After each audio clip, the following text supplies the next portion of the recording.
Welcome back to Velshi on MSNBC. I'm Charles Coleman Jr. filling in for Ali today. Now, since returning to office, Donald Trump has dismantled decades-old agencies and initiatives which were initially designed to protect Black Americans and other marginalized communities. He has justified these actions by claiming he's rooting out racial discrimination disguised as diversity, equity, and inclusion. But as Pulitzer-Prize winning journalist Nikole Hannah-Jones points out in a new essay for the New York Times Magazine, in just months, Trump has managed to upend 6 decades of civil rights progress. And here's how. He's effectively dismantled the Office of Federal Contract Compliance Programs. This is the very agency created to enforce the Civil Rights Act and to prevent discrimination in employment tied to federal dollars.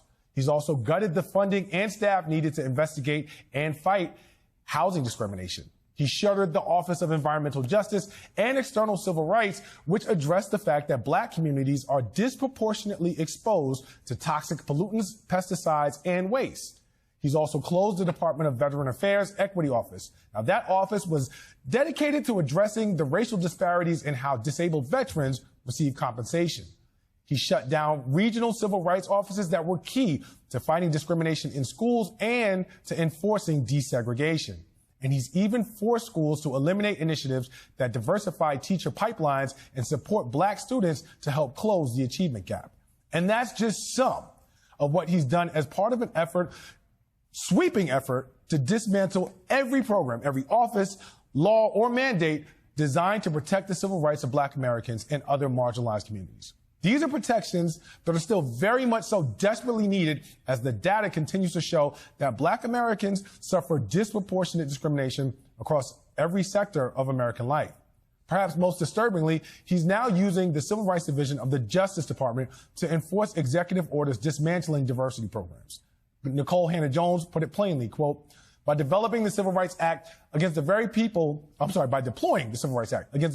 was created to protect, conservatives hope to get as close to their ultimate goal as possible, repealing it. Joining me now is Nikole Hannah-Jones. She's a Pulitzer-Prize winning reporter, the New York Times Magazine creator of the 1619 Project, and the founder of the Center for Journalism and Democracy at the Howard University, which is probably the most important thing on her resume. Nikole, good morning. Thank you so much for being here. Always a pleasure to talk to you. I read the piece. Phenomenal historical account of the progression of both civil rights in America and their dismantling.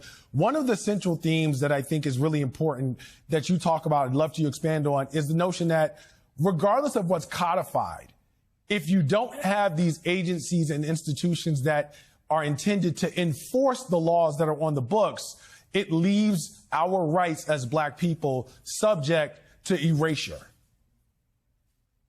Yes, absolutely. Thanks so much for having me on to discuss this piece. And that is really a key theme of the essay. We understand that laws need enforcement when it comes to almost everything except civil rights. We understand that just because you outlaw murder doesn't mean you don't need a police department. It doesn't mean that you don't need an entire system of justice to enforce the laws and make sure that people follow them. Yet when it comes to civil rights, we kind of believe that they're self-enforcing, that just the very existence of those laws are enough to make people end discrimination and for us all to have equality. Of course, that's never been true. So what Trump is doing in his administration is basically, he doesn't have the ability to overturn the 1964 Civil Rights Act or the Voting Rights Act or the Fair Housing Act, but he can gut the entire enforcement mechanism and send the message that if you discriminate, there's no one in federal government that is actually going to enforce the law. So what I tried to show in this piece is we have been here before in America. You know, the entire civil rights movement was fought to really vindicate rights that Black people had already won following the end of slavery. The civil rights acts that were passed in the 1860s, the 14th Amendment, the 15th Amendment. These were laws that had already been passed, and yet they existed on paper. And when you had a federal government and state governments that wouldn't enforce them, it's as if those laws did not exist, and Black people were certainly not protected by them. And so this is the fear, is that we're entering another era like that. You know, Nikole, in your connection to history, the way that you just did, another theme that I noticed when I read the piece was this conversation about how disinformation and distortion of a narrative actually shapes opinions around the necessity for civil rights and how at the turn of Reconstruction, there was an effort by school teachers and textbooks to essentially whitewash history in such a way that made people think differently about the first black Republicans that were elected to the Senate following Reconstruction, following slavery, and how that shaped things, and how now there's also a similar disinformation campaign that has made it seemingly more okay for folks to be not as outraged that civil rights are being erased just 5 years after America's racial reckoning in 2020. Can you talk a little bit more about that? Absolutely. So we know that these efforts to rewrite history, these disinformation campaigns, they go hand in hand. They erase the history first, and that allows them then to erase your rights. And so I talk about this organization called the United Daughters of the Confederacy that rises up after the end of the Civil War. I liken them to, the post-Reconstruction era version of the Moms for Liberty that we see today, which is this group of white women who decide that they want to rewrite the narrative around the white South and why we ever had a civil war in the first place. And so they begin to take control and try to urge the changing of curriculum. They're writing textbooks, and they are basically legitimizing Jim Crow because they are writing a story, a narrative of the South that Black people were incapable of self-governance, that Black people were getting jobs and getting positions that they didn't deserve, that may sound familiar to the times that we're in, and that Black people were not the rightful participants in democracy. So you have these narratives that are being put out in textbooks, that are being placed, all of the Confederate monuments that we saw, those don't begin until after the fall of Reconstruction. They don't happen right after slavery. And that's creating a narrative that allows the stripping of Black people's rights. So I think we're seeing a similar effort here, these efforts to really downplay the history of racism, to downplay Black accomplishments. The federal government, the Donald Trump administration, we've paid a lot of attention to the way that they have been working to erase the accomplishments of Black people. We haven't paid as much attention to the way that they're actually eradicating the enforcement mechanisms for our civil rights. I think that is just as critical. And the last point I want to quickly make, we keep labeling this DEI. That's because the Trump administration is saying that what he's doing is challenging DEI. Well, first of all, no court has ever said DEI is illegal or discriminatory, but also they're not actually tackling DEI alone. They're actually dismantling the ability to integrate our organizations to try to bring about equality and the enforcement of civil rights. Always something that I think about, which is paying as much attention to the equality of outcomes as we have tried to the equality of opportunity. So much I could talk to you about this, but thank you for your time this morning, Nikole. That is esteemed journalist and Howard University professor, Nikole Hannah-Jones. Nikole Hannah-Jones was on, she was on MSNBC a few weeks ago, interviewed by Charles Coleman. And Attorney Charles Coleman Jr. And she was talking about how Donald Trump has upended 60 years of civil rights progress. Donald Trump has upended 60 years of civil rights progress in 2 months. So she wrote a essay for the New York Times. It's an extensive essay. I printed it out. It's 14 pages.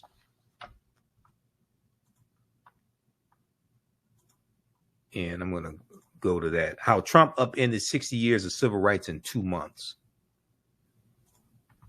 And this deals with the consequences of elections. This deals with a lot of what I was talking about before the November 5th, 2024 election, warning people about Project 2025. Warning people about Agenda 47, which is the Agenda 47 was Donald Trump's agenda, which mirrors Project 2025. Project 2025 basically tells you how to implement Agenda 47. How Trump upended 60 years of civil rights in 2 months.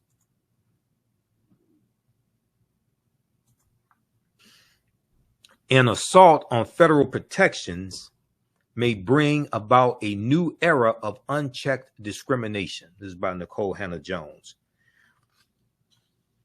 She talks about how last year a little-known office in the U.S. Department of Labor helped Black workers at a Texas medical center recover $900,000 in back wages.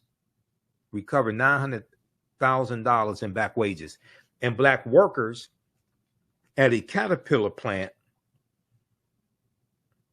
in Illinois recover $800,000 each time over allegations that applicants lost out on jobs because of their race.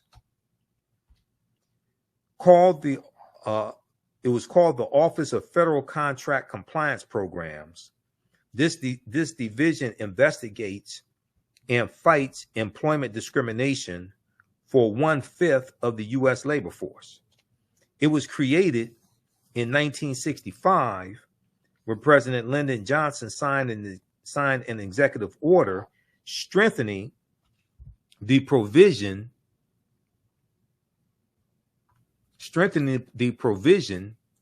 of the Civil Rights Act of 1964 that banned racial discrimination by employers. Okay, so this goes back to Lyndon Johnson. Now, remember, Trump's second day back in office, he rescinded Executive Order 11246, which is affirmative action. That dealt with affirmative action in federal government contracts. Okay. Now, what Nikole Hannah-Jones here is talking about is the Office of Federal Contract Compliance Programs. All right. And this division investigates and fights employment discrimination for 1/5 of the U.S. labor force. It was created in 1965 when President Lyndon Johnson signed an executive order strengthening the provision of the Civil Rights Act of 1964 that banned racial discrimination by employers. Okay, so the Office of Federal Contract Compliance Programs specifically enforced the law among businesses and institutions that contracted with the government or received federal funds. Okay, that's affirmative action. The landmark law also banned segregation and discrimination in all public places, including schools, libraries, restaurants, and buses. For more than 60 years, the executive order helped many thousands of workers who had endured discrimination. Yet, despite the law, research shows that African Americans continue to face pervasive employment discrimination at a rate that has not declined since the late 1980s. On his second day in office, Donald Trump labeled the Office of Federal Contract Compliance Programs efforts to enforce the 1964 Civil Rights Act illegal and discriminatory, presumably against white people. Donald Trump labeled this illegal and discriminatory, presumably against white people. So one of the themes of Donald Trump's campaign in 2024 was white grievance, and that white people were the main people harmed by racism. And he was dealing with white people's grievances. And when you read Project 2025, you see this theme with the attack on diversity, equity, and inclusion, the attack on affirmative action. And they were saying that white people, they're talking about reverse racism, and they're saying that white people were the ones being harmed by all these programs. And Project 2025 was a direct backlash to the racial reckoning that took place in this country after the killing of George Floyd, May 25th, 2020. And since Trump has been in office this 6 months, you've seen a total reversal of all these programs and initiatives from the past 4 years, but he's wiped out a lot of the progress that we've made over the past 60 years, if you've been paying attention to what's going on. Now, if you haven't been paying attention and you've been watching reality TV shows and just been stuck underneath a rock, then you're not going to understand any of this. Okay, I want to go to this clip here. So read the rest of this article because it is deep. Okay. Let me share a little bit more with you, and then I'm going to go to this clip of her, Nikole Hannah-Jones on MSNBC, breaking this down. Donald Trump signed his own executive order revoking President Johnson's executive order on behalf of, as he put it, quote, hardworking Americans who deserve a shot at the American dream, end quote.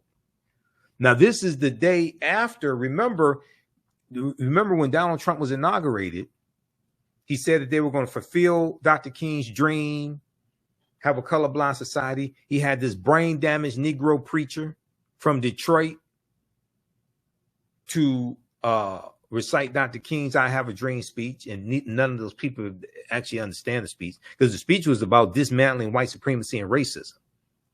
Because in the speech, Dr. King talks about fighting against police brutality. He talks about 100 years prior, in 1863, with the Emancipation Proclamation, African Americans being given a promissory note. And when we took that promissory note to the bank to deposit it, is marked insufficient funds. He talks about voter suppression, housing segregation, all these things. He's talking about dismantling white supremacy and racism. The beloved community, when Mahalia Jackson screams out, tell them about the dream, Martin, and he shifts and starts talking about the dream, that's about the beloved community. That's what happens after you have dismantled white supremacy and racism. So a lot of people want to talk about the dream, but they don't want to talk about Dr. King calling out white supremacy and racism and calling for the dismantling of it.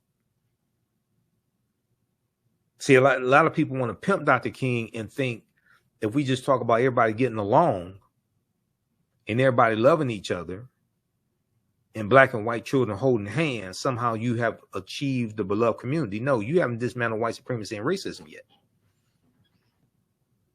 And with this Trump administration in place, they don't even want to admit that racism exists, because they said we're going to have a colorblind society. So all the programs that were designed to level the playing field and repair some of the damage of historic racism, they're wiping all that out and say, we want a colorblind society. Everything's equal. We're going to wipe all this stuff out.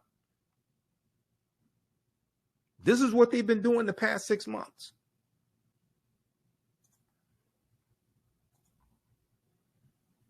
Now, I want the reparations people who said, now pay close attention. The reparations people who said, we're not going to vote unless we get reparations. We ain't going to vote for Biden. We ain't going to vote for Biden. We ain't going to vote for Kamala unless we get reparations. Now, what are you getting from Trump? Because Trump said he's going to unleash the police on your ass. And Trump said he campaigned on giving police 100% immunity from criminal prosecution. Now, how you going to get reparations from Trump? How you going to get reparations from a Congress controlled by Republicans? They don't even want to acknowledge that the harm exists, let alone do something about it. If they're going to take away Medicaid from 11.8 million people, if they're going to take away Medicaid from poor white people in rural Georgia, Mississippi, Louisiana that voted for them, now explain to me how you get reparations from them.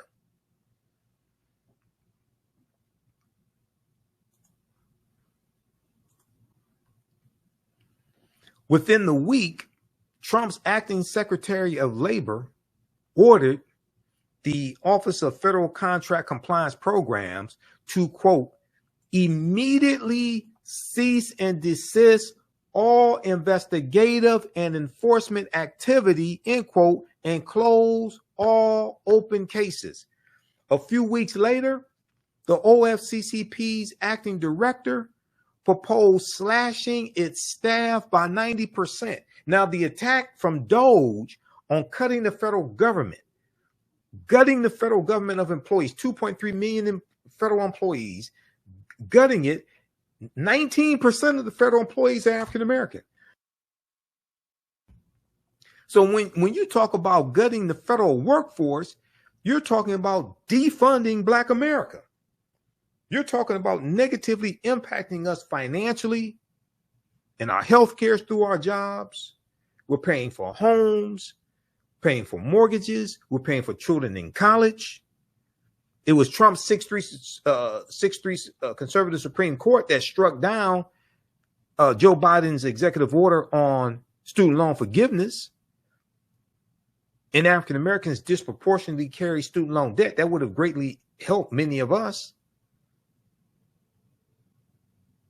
In fewer than 2 months, 6 decades of civil rights enforcement was essentially dead.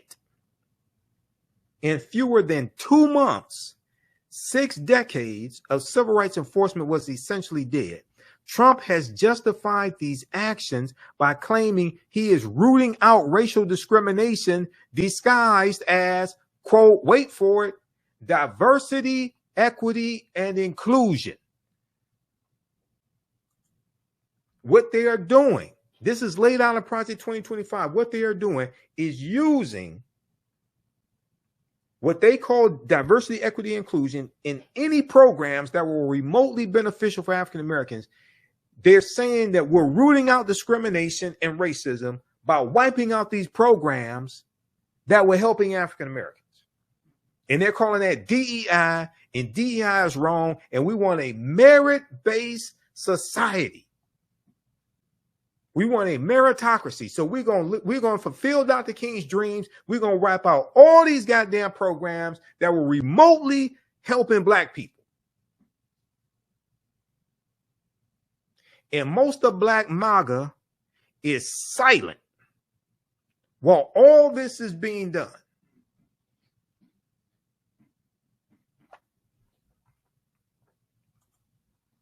Trump has justified these actions by claiming he is rooting out racial discrimination disguised as diversity, equity, and inclusion. Indeed, the other federal agency charged with investigating employment discrimination, the EEOC, Equal Employment Opportunity Commission, recently created a page on its website dedicated to helping white Americans file complaints based on being victimized by diversity, equity, and inclusion programs.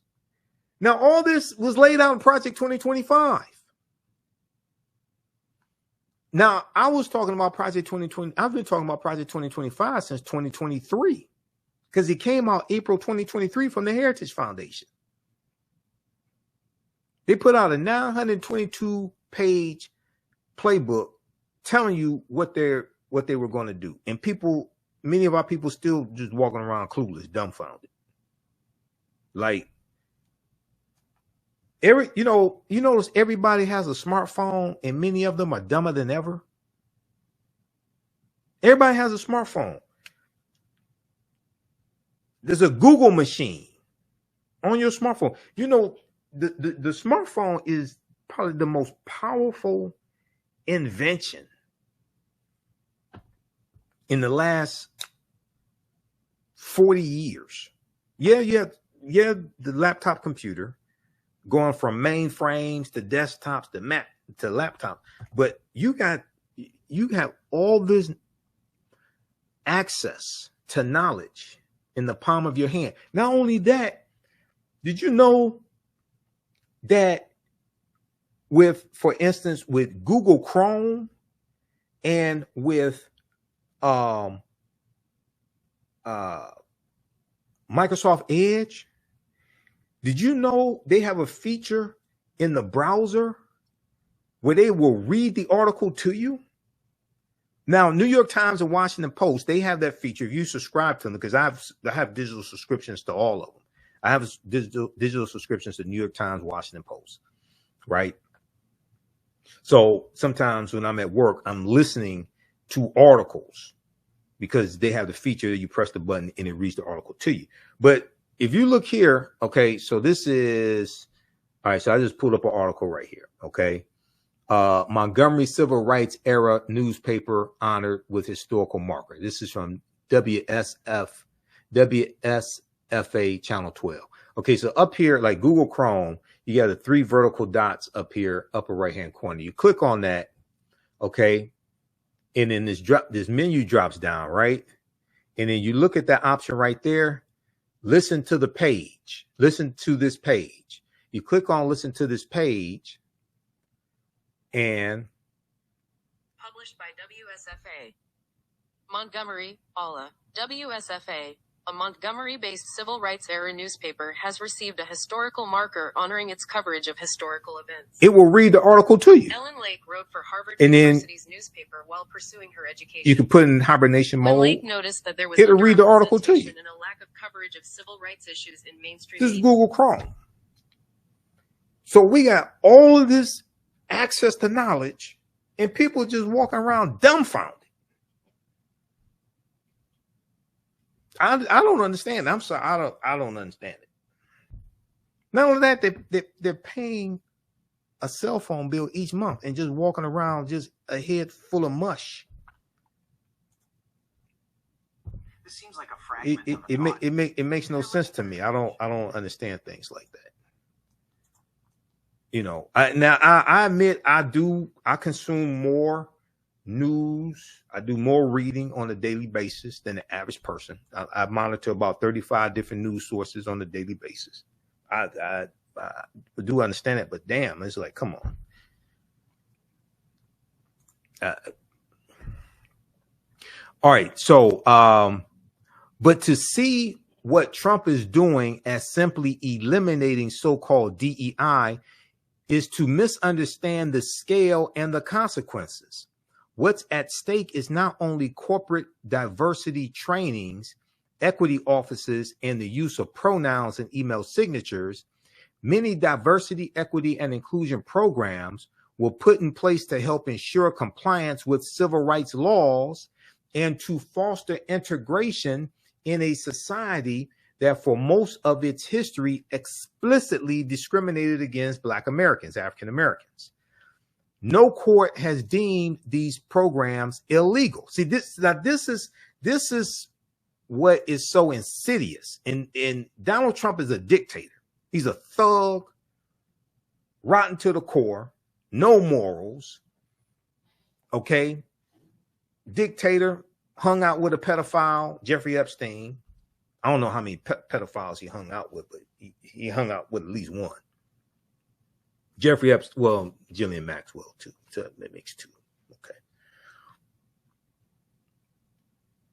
No court has ruled that diversity, equity, and inclusion is illegal. Donald Trump claims that it is. So his executive orders, and he did 145 executive orders in the first 100 days. Not all of them dealt with DEI, but what they're doing is they're saying DEI is illegal. They're investigating universities using diversity, equity, and inclusion as the pretext. And they're saying DEI is illegal. No court has ruled that DEI is illegal.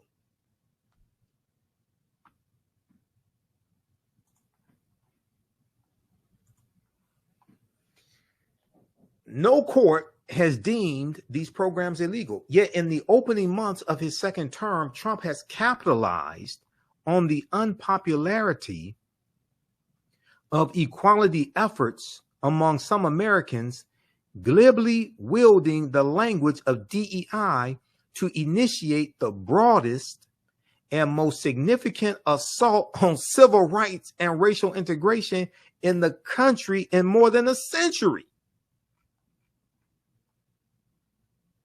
Is President Johnson with Dr. King, Whitney Young, and James Farmer in January 1964. Since returning to power, Donald Trump has used his singular authority as the head of the federal government to recast the white majority as the primary victims of systemic racial discrimination. This is what I'm talking about. This is what he's been doing. This is what he campaigned on. White grievance. This is what he campaigned on. Now, where are all the black people who said they were voting for Trump because they thought they were going to get stimulus checks? Because they thought he gave them stimulus checks in his first term because he put his signature on them, when actually it was Congress that did that and passed the stimulus checks, part of the coronavirus package. That came from Congress. Article 1, Section 9 of U.S. Constitution, Article 1, Section 9, Clause 7, power of the purse. The ability to tax and spend belongs to Congress. So you have black people saying, we want those stimmies again. Donald Trump didn't campaign on stimulus checks for black people. He did campaign on unleashing the police on your black ass, though.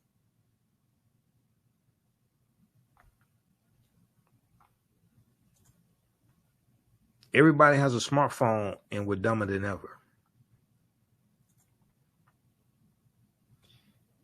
Since returning to power, Trump has used his singular authority as the head of the federal government to recast the white majority as the primary victims of systemic racial discrimination, though no evidence, not even self-reporting among white people, shows this to be true.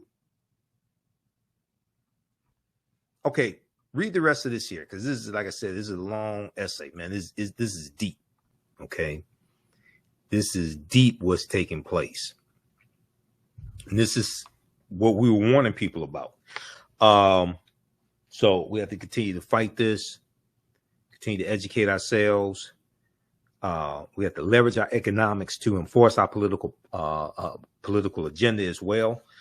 We're going to have to engage in continue with economic boycotts against corporations, but also, as I've said on Roland Martin Unfiltered, go after some of the corporations that help to finance Republicans and put them in office as well. Go after the top 3 or 4 corporations and have nationwide economic boycotts against them. And also, we have to look at where our pension fund dollars are invested, because oftentimes we finance our own dehumanization through where our pension fund dollars are invested and our 401k dollars, because you can redirect where those dollars are invested as well. It's been done before. To give you one quick example, then we have to move on. Back in June, I think it was 2017, in New York City, the city employees in New York City, they withdrew $48 million in pension fund dollars from privatized prisons. They found out they were invested in privatized prisons. Okay. So we have to redistribute the pain through targeted, sustained economic withdrawal strategies and leverage our economics to enforce our political agenda. Okay, let's look at this article here quickly. Okay, the city has sold off about $48 million in stocks and bonds of 3 private prisons, according to the controller's office, after a unanimous vote from the fund's trustees. After a unanimous vote from the fund's trustees. The move comes after a scathing federal audit of private prison facilities last year, and after 8 immigrant detainees have died in the last fiscal year while in private immigration detention centers, which house 65% of immigration and custom enforcement detainees. So these private prison companies like Core Civic and Geo Group, they've gotten contracts from Trump, from the federal government, to house migrants, just like they were doing in his first administration, because the private prison companies have financially backed Trump because he supports private prisons. So if you are against private prisons, but you voted for Trump, you are a damn fool. If you are against private prisons and you voted for Trump, Trump is a big supporter of privatized prisons. The trustees of the city's pension funds voted in favor of divesting in a mid-May meeting, the stocks and bonds in 3 companies, Geo Group, Core Civic, and G4S, have since been sold, Stringer's office said. Okay. All right, read the rest of this piece here. Research this. New York pension fund to back out of investments in private prisons. There are other examples, but I don't have time.